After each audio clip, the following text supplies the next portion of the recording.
Hello everybody, this is Gwyneth Isaac speaking again here. Now, oh my gosh, Greta Thunberg, oh my gosh.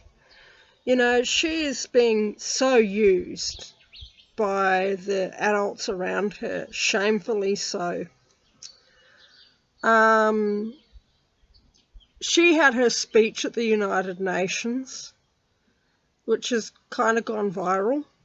And she, it seems everybody who criticizes her, just gets, all the lefties just go off at her and go, oh, well, you shouldn't be attacking a mentally disabled little girl. Well, I'm not the one who brainwashed that mentally disabled little girl who doesn't know any better with a lot of pseudo-scientific bullpucky. That's one for all my Maori friends out there. Go and look up what bullpucky means.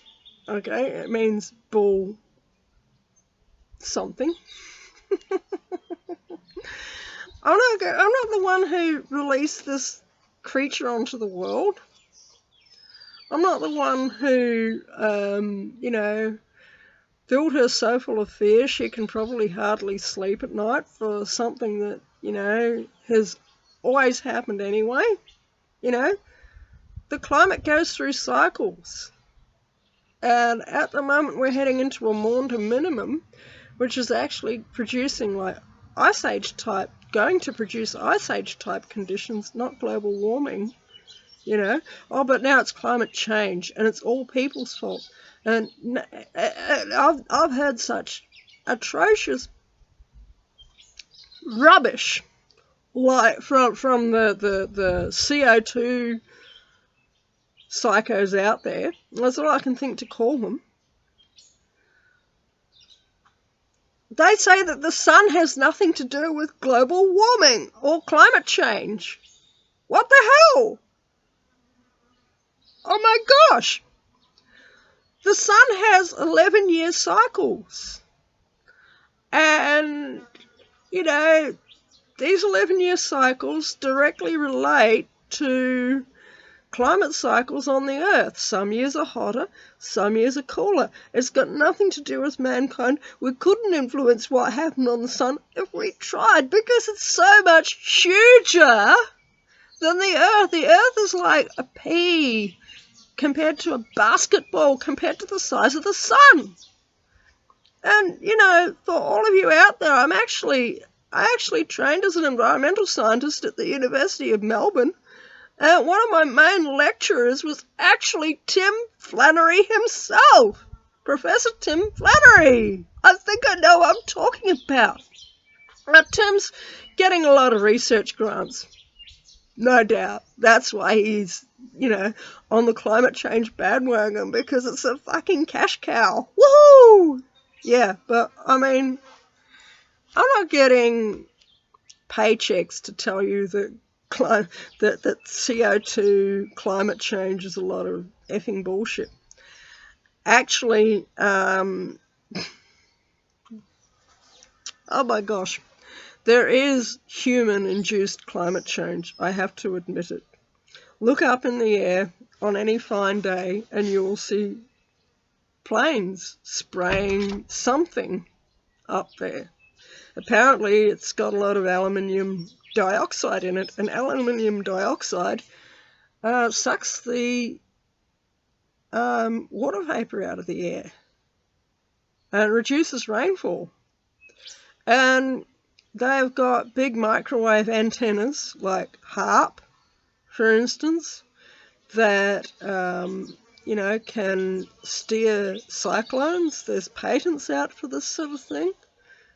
So human-induced climate disruption is real, but it's got nothing to do with carbon dioxide.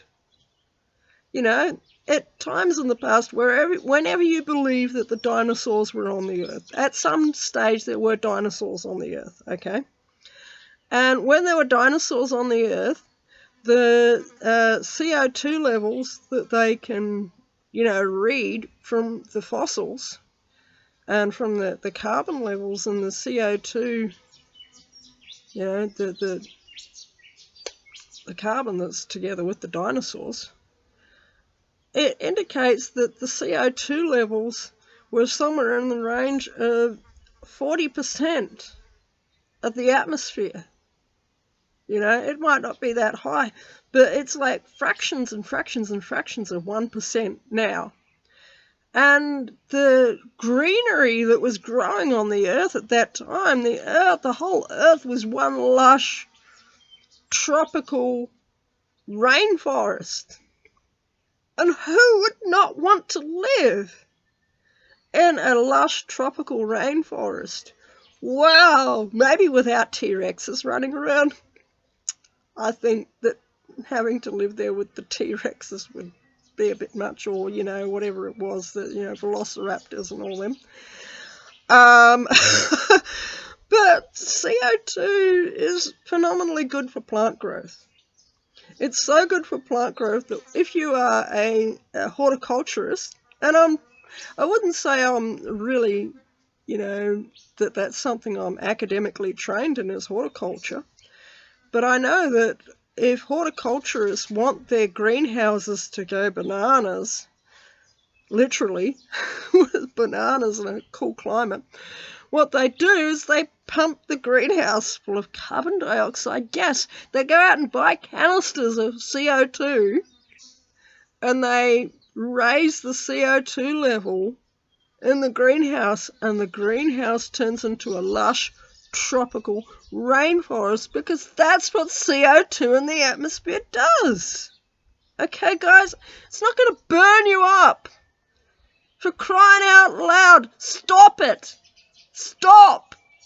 Patrick Moore came out and, he's, oh my gosh. Patrick Moore is one of the most eminent climate scientists in the whole world, one of the most eminent astronomers in the whole world. Oh my gosh, I've got a book inside Patrick Moore's Atlas of the Universe. It's great stuff. Wow, I am a scientist. These people, I love reading their books because they're great. I care about the earth. I really, really do. I live off grid, and I grow my own vegetables and all of that. And, I hate pollution. I hate what's happening. But I've heard the most insane bullshit coming out. Like, we must shut down all the coal-fired power stations and go to nuclear power so that we can power our electric cars with nuclear reactors. What the fucking hell? What the fucking hell? Ah! You people, what are you thinking? What are you fucking well thinking? You want to power your electric cars with nuclear reactors? Yeah, you want to save the fucking earth? What the fucking hell? Oh my god! Ah! You need to take a brain check on some of your fucking brain cells there, mate! Oh my gosh! Ah! I'm raising the black flag on this one, mate. This is just insane. And this is where Greta Thunberg is leading us. If you have a petrol-powered, gas-powered, diesel-powered, whatever, automobile or truck, that's going to have, even if you do believe all the carbon bullshit, it's going to have less carbon emissions burning that than what it's going to have if you power it using electricity that's generated from a coal-fired power station. And this is where it's all going. It's so much fucking bullshit, and anyone with half an ounce of scientific training could see it. Nuclear reactors are bad news. 4 reactors went off at the Fukushima facility, and it's basically just about killed the Pacific Ocean. Oh my god! Think, think, think. You know, if any of you climate trolls that want to come and debate all of this with me, you're quite welcome. I doubt you'll appear, and I doubt you'll be successful. Oh my gosh! Oh my gosh! This is just amazing.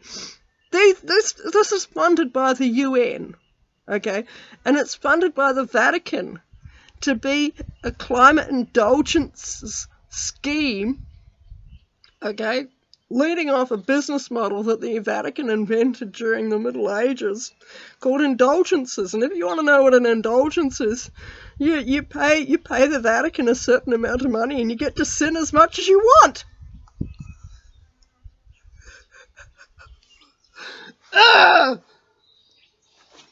Doesn't stop people from sinning.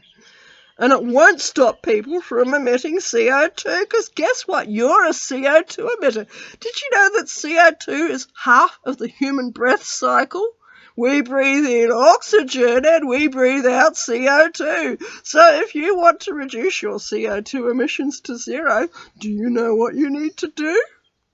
You need to stop breathing. Oh my gosh, how's that going to work out for you? Really?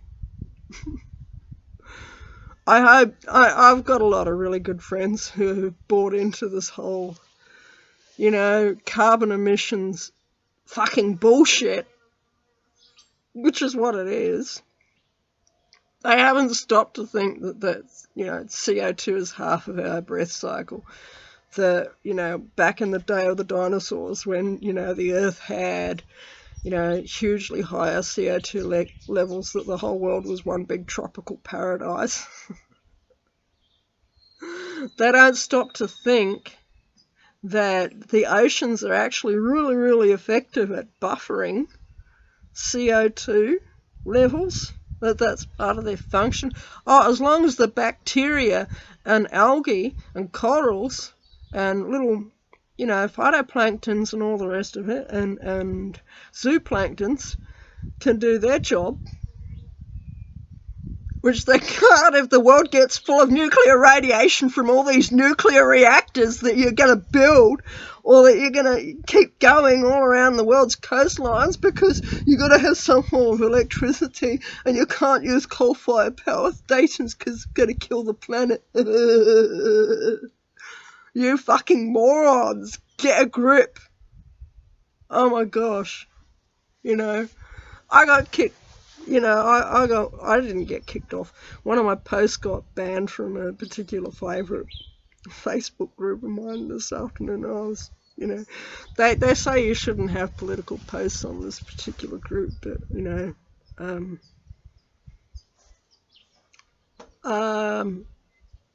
piracy and politics, in my view, have always been hand in hand. Bartholomew Roberts shut down the world's slave trade just before he died. Yep. Shut down the entire international slave trade. Woo-hoo! Was that a political issue at the time? You betcha it was. Yeah, because there was money tied up from it, and it was funded from the Vatican too. Fancy that. Oh my gosh. If you're doing something the Vatican doesn't like you doing, then suddenly it becomes political, and suddenly they want to kill you. Yeah, read the Georgia Guidestones, read all of this stuff. And I'm running out of time here, so I'm not going to talk anymore. If any of you brainwashed morons want to come across and debate me in the comments section of this YouTube video, then go ahead. Maybe I can get some sense into your thick skulls. Or, maybe I can convince you that you should go and see how long you can stop breathing for. I think the record, there was a guy that I was watching his video, his name was called the Iceman, and he holds the world record for holding your breath. He manages 5 minutes. Go and see how long you can hold your breath for. See you later.